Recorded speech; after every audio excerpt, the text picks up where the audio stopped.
अब बात करते हैं पूर्व आषाढ़ा नक्षत्र में शनि की स्थिति हो और उस पर सूर्य की दृष्टि आ रही हो तो ऐसे व्यक्ति को जीवन में उचित पद पर प्रतिष्ठा प्राप्त होती है।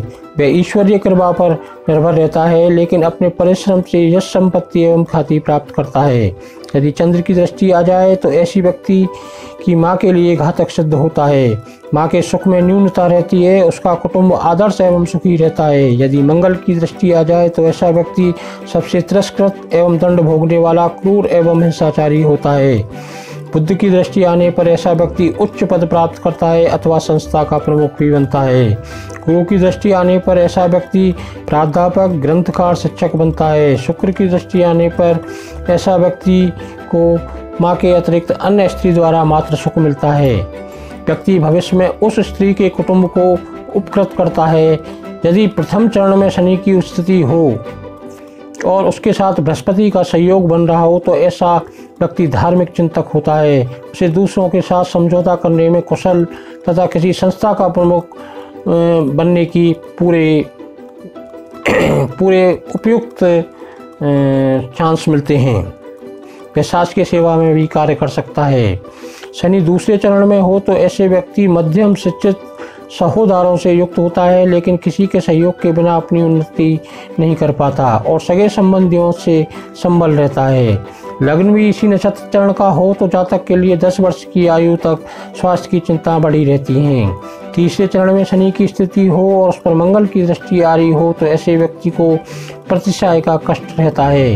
यदि बुध की दृष्टि हो तो जातक संचार सेवा करके सुखी जीवन व्यतीत करता है। चौथे चरण में शनि की स्थिति हो और उस पर मंगल की दृष्टि हो तो ऐसे व्यक्ति की शिक्षा एवं आजीविका की अड़चनें बनी रहती हैं। व्यापार में सदैव अस्थिरता उत्पन्न होती है और 45 वर्ष के बाद वह स्थिर होता है।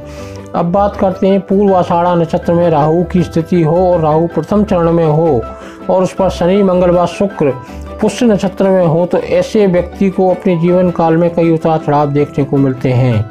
विधवा बहन, विक्षिप्त भाई एवं रोगी माँ का दायित्व उस पर बना रहता है। दूसरे चरण में राहु की स्थिति हो और मंगल व शनि का योग बन रहा हो तो ऐसे व्यक्ति को मूत्र रोगों से कष्ट रहता है। तीसरे चरण में राहु की स्थिति हो तो दूसरों के कार्यों में वो बाधक बनता है। बाद में स्वनिर्मित समस्याओं का निराकरण भी उसी को करना पड़ता है। चतुर्थ चरण में राहु की स्थिति व्यक्ति को प्रभावी एवं आकर्षक बनाती है। वह सभ्य, सज्जन, विश्वसनीय रहता है। शरीर से बलिष्ठ लेकिन मन से दुर्बल होता है। अब बात करते हैं पूर्व आषाढ़ा नक्षत्र में केतु की।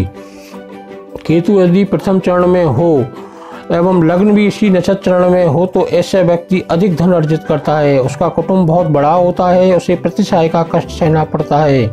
यदि दूसरे चरण में केतु की स्थिति आ जाए तो ऐसा व्यक्ति बुद्धिमान और दूसरों का आदर करने वाला, 5 भाई एवं 3 बहनों से युक्त होता है। यदि गुरु की दृष्टि हो तो व्यक्ति लौह इस्पात के माध्यम से अपने उदर का पोषण करता है।